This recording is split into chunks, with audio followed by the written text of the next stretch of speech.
Mga partners, welcome back sa ating YouTube channel. Siyempre, nandito po tayo ngayon sa barangay ng Cervantes, no? Katatapos lang po namin doon kala Kuya Raymond, binisita rin namin yung pamilya niya. Ayan, thanks God po at maraming salamat po sa nagbigay ng pagmamahal kala Kuya Raymond at sa pamilya niya kay Nanay Aleha at kay Tatay Noli, no? Ayan, meron po silang natanggap na pagmamahal galing po kay Ma'am Jubeta Belia sa Tejero at syempre galing po sa grupong Pure Heart, no? Maraming salamat po sa inyo sa inyong solid na suporta at pagmamahal kala Kuya Raymond. Ngayon bibisitahin po natin si Ate Marivic, no? At yung pamilya niya kasi 'di ba hindi po natin nabisita sila nung kasagsagan ng bagyo kasi maraming daanan po yung na-block ng landslide. So ngayon lang po natin sila ulit mabibisita. Ayan po. Yan, ngayong mga truck na yan, ngayon lang po yan nakakadaan. So nandito po tayo ngayon at syempre nandun na po sila Kuya at Ate Ed na nag-i-interview. Mamaya po interviewin natin kung ano po yung kalagayan nila nung nung kasagsagan ng trahedya or ng LPA or low pressure. So, ayan.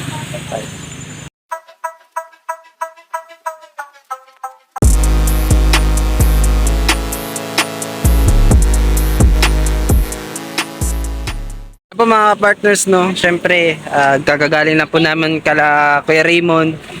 Nandito na ngayon po kami dumiretso kala Ate Marivic ay kahit Kuya Bernardo. Ayan, syempre naabutan po namin sila or nadatnang kanina na kumakain. Ano po yung kinakain nyo kanina, ate? Kamuting kahoy po. Kamuting kahoy. Tapos meron din ako nakita ng ulo ng ano yan? Tuyo. Ulo ng tuyo. Ay grabe. Hindi pa po kayo nananghalian? Yun po. Yung tanghalian namin kasi yung bigas namin para mamaya may Mamamayang gabi. So bali, Yung tuyo. Ulo na. ito po kanina mga ka-partners yung kanilang kinakain, no? Kumakain po sila ng kamuting kahoy tapos yung tuyo. So bali, yung pananghalian nyo, alas 2 na, alas 3. Opo. Kasi, Tira na lang. Pero nag-almusal kayo kanina umaga? opo, lugaw. Lugaw. So bali, hindi kayo kumain ngayon ng kanin para mamayang gabi, meron kayong saingin. Sa inyo. Ayan, so kahit papaano, no, nabisita namin kayo dito. Ano pala, kumusta po pala kayo dito nung bagyot eh? Nakakatakot. Hindi nga kami masyadong nakatulog. Magdamag, balita ko kanina na magdamag daw kayo na kuhan eh, nagising. No. Hindi pa kayo nagkuhan, hindi pa kayo lumigas. Papas. Wala kami ilaw, wala kami flashlight. Oh, syempre, kung lalakarin, medyo malayo rin. Pero paglakad nyo doon, hindi pa masyadong bahay, hindi ba inabot ng bahay yung highway? Hindi pa. Nakita? Dito hindi. Pero sa yung pinakabaryo, abot na dito yung tubig. Yung tubig. Nakita nga namin din kanina dyan yung tulay, malaki yung pagkakrak. Opo. Nag-landslide ba doon? Nag-landslide. Dito sa inyo banda? Didala. Diyan lang. Dyan lang dito. Paano mga ka-partners? Grabe. Yung tinanong nga ako kanina ni Kuya kung ano masasabi ko sa kanilang kalagayan. Sabi ko lang talaga, napakahirap. No? Ayan, no? Tingnan nyo po yan. Ayan po yung kalagayan nila Ate Marivic at Kuya Bernard kasama po yung 5 nilang anak. No? Nagtitiis sila sa isang kubo na talagang mapanganib rin, no? Yung harap, highway, yung likod, bangin. No? Buti nga Kuya Bernard, no? Malakas yung kapit ng kahoy nyo sa baba. kasi may mga kahoy pa naman dito. Meron pa mga kahoy. Okay. So bali yung kahoy na lang yun na lang yung sumasanggan na hindi siya mag-landslide doon. Okay. Tama. So ano naman po yung kalagayan nyo nung halimbawa tatapos kayo, galing kayo evacuation center, pumunta agad po kayo dito, umuwi kayo kagad. Naglinis mo muna kasi pasang-pasa dito lang. Inabot or basa ng ulan? Opo. Basa ng ulan. Hindi pa naman umabot yung tubig. Pero malapit na. Malapit na. Ang silaw. Yun nga po, kaya malis kami aga pa. Pagkakita kasi nakakatakot tingnan yung tubig na ano dyan. Ako, Parang lumaragasa pa siya. Oo. Lumaragasa pa. lakas, bilis ng ano niya. Kasi umabot daw dyan sa landslide Yun yun, baka ko magkuhan na itong mga bata. Kahit silupin la yung amin. Takot na kayo dun. Punta kami sa eskwela, nagkape lang kami nun. Kapila talaga, inalmusal. Bilang. Kape lang. Salo-salo lang kami sa 2 baso. Grabe. Pagdating doon, naghinintay. Yung rasyon daw, lugaw din. Hati-hati, tatlong pinggan sa isang pamilya. Ah, ano, ilang lugaw? Tatlong lugaw sa isang pamilya. Tatlong ano lang. Pinggan? Pinggan na, maliit. Parang hataw tawag din. Mangkok. Meron mga mangkok. Grabe ng mga partners. Tiyaga, kasi wala Hindi ba kayo naabutan ng hindi ba kayo naabutan ng relief. relief? Hindi po kami kasali. Hindi kayo kasali dyan. Hindi kami kasali. Nagsasabi lang naman po ako ng totoo. Kahit malaman pa nila. Malaman. Totoo naman eh. Kasi yung... Hindi kita ng ape kayo, mangkit ka. Oo, dire kuno kami ape. Di daw kami kasama doon kasi yung mga nagkaanuhan lang daw ng bahay doon.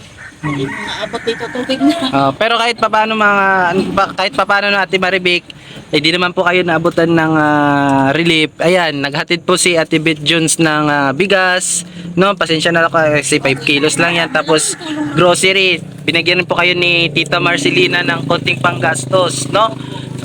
Kung halimbawa meron kayong mga gustong kainin na wala dyan sa pinamili namin, yan pwede nyo mapalit pero sa gasera nyo kung walang gas, no? Ayan, malamok po ba dito, te? Kasi Lamok daw, yung lamok. malamok talaga, no? Pay karton. Buti hindi kayo nagkakasakit sa baga kasi syempre yung karton delikado rin yan eh. Lalo na ito si Bibi, oh. Mahina pa yung immune system niyan. Di ba kayo nagbibili ng katon, ganun? Nahiga. O, di ba? Tapos panay pa kayo pausok na, ganun lang, parang sinusunog nyo lang yung karton. Hindi, impapaypay lang. Pinapaypay. Paypay. Kala ko sinusunog nyo. Magkakakuan to lamok ba? Sana naman po, kahit saan naman po pwede dumaan yung lamok.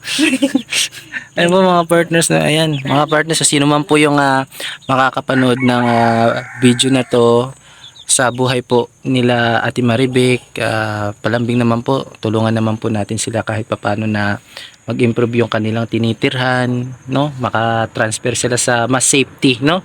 Ate Maribik, safety at talagang matitirikan na magandang bahay. Kahit hindi naman medyo kalakihan, meron lang silang tirhan na maayos at the time bahay. Tama po ba, Ate Maribik?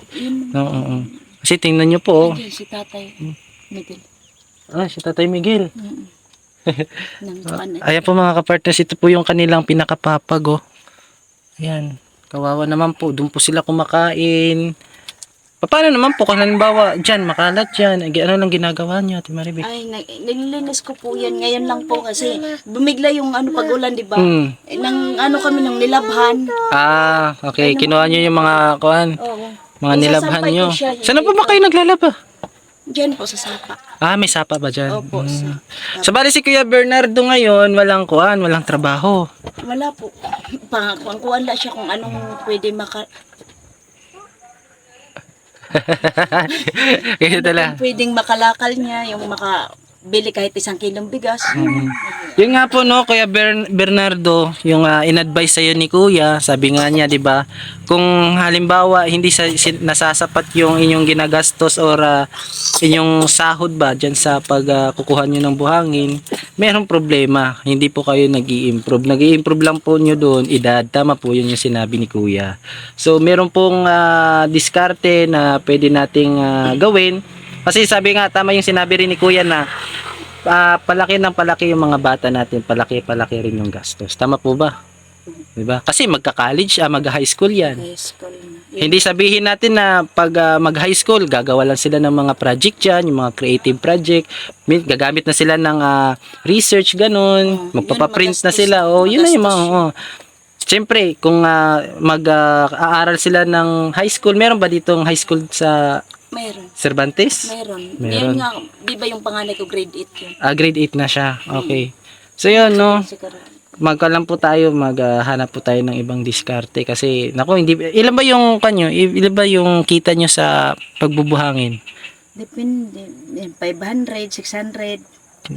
Umaabot na 700, magkakaroon ng sobra siguro 100 pesos na lang. Hindi naman kakasya na sa susunod na araw.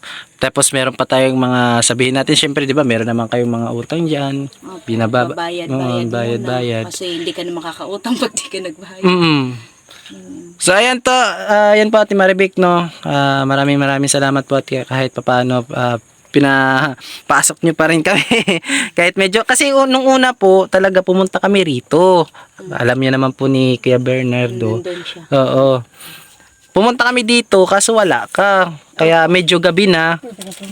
Medyo malayo pa yung aming uuwian. Kaya nagdesisyon ko yan na balikan na lang natin. Medyo natagalan lang. Kung nasa lubong nga namin kayo. Nagkuya. Babalik na lang kami. Okay, sige. Okay lang. Ayan. So, ayan o. Ate Maribig, pasensya na po dun sa aming dinala. Sana po ay kahit papaano makatulong po sa inyo, no? Napakalaki na po nga tulong po sa katulad na yun. Ganito, ano-ano mo na walang matrabaho. Yun lang naman alam niya na trabaho. Kasi pupunta siya kung saan na nagtatrabahoan. Hindi niya kaya yung pang-akyat ba ng nyug, hindi niya kaya yun. Nahulog nga siya, langka nahulog siya yan, no? Balik na lang kanya, Kaya kailan po? Ngayon, hindi pa lang matagal. Hindi pa, ayan, may sugat siya, yan, no? Oh! Bali, naputol yung langka. Ulog siya, langka lang nga yun. Nyug pa. Pag na Okay. akyatin, na di siya malaglag. Kumusta naman po yung pag-aaral ng mga anak niya, te? Na mahirap. Kasi Mahirap yung pa mga rin. gamit nila, basa. Subali yung mga papel, notebook. Dati nga yung grade 2 ko, 4 na notebook ata niya nawala. Nagkabasa. Kasi Nagkabasa. naiwan dito yung bag. Pagbalik na. Paano naman po yun? Kung halimbawa, papasok sila sa pag-aaral. Ano na muna daw niya, yung isang notebook, paghati-hatiin na muna. Ay, grabe, makapag-aral lang po, no? Po, yung mga bag nila, ayun, pinan-repair ko la para bukas, pagpasok nila, kahit papano. Meron sila magamit. Okay. Sige, tuloy-tuloy lang po tayo natin Maribig, Kuya Bernardo.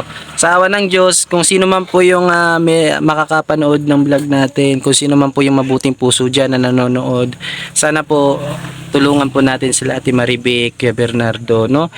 Kung hindi naman po natin kayang pabahayan kung sakasakali, pang pinansyal na suporta na lang, bigyan na natin sila ng bigas, konting grocery, no? Ate Maribig? Ayan, sige po. Hindi na po kami magtatagal, no? Sige po. Ayan, interviewin ka rin po ni Ate Edna na para lumawak po yung makapanood ng kwento ng buhay po Salamat ninyo. po. Okay po. Ayan.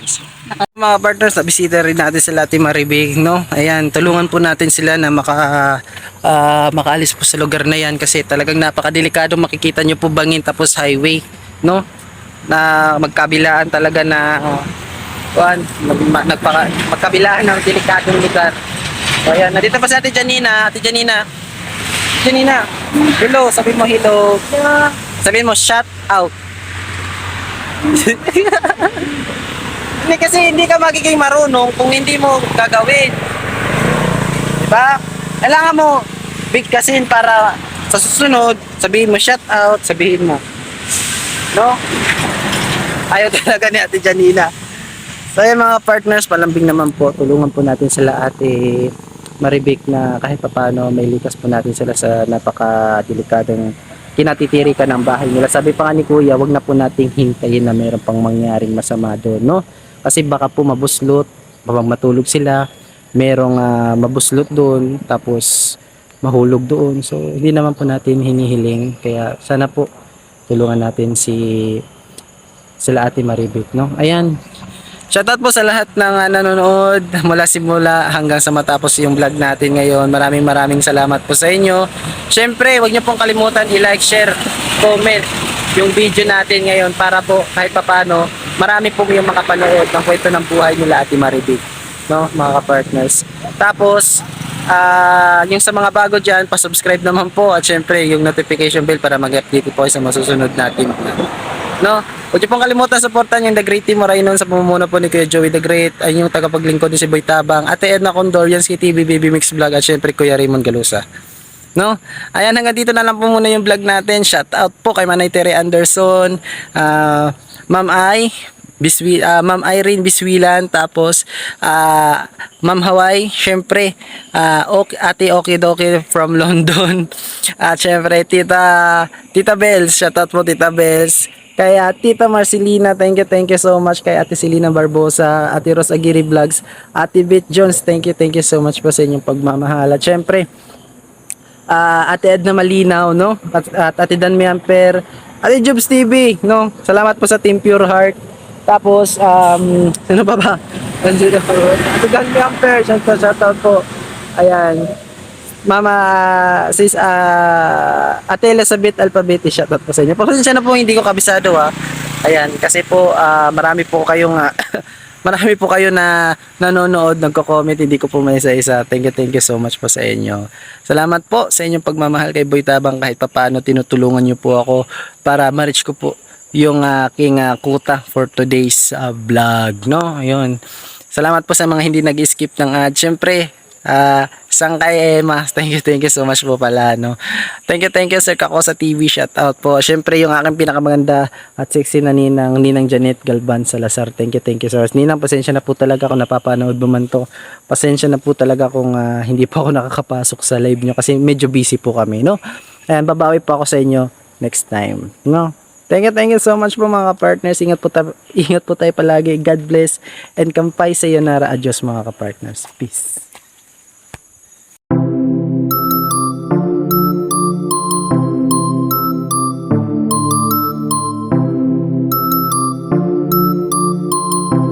This DJ is so funky, man.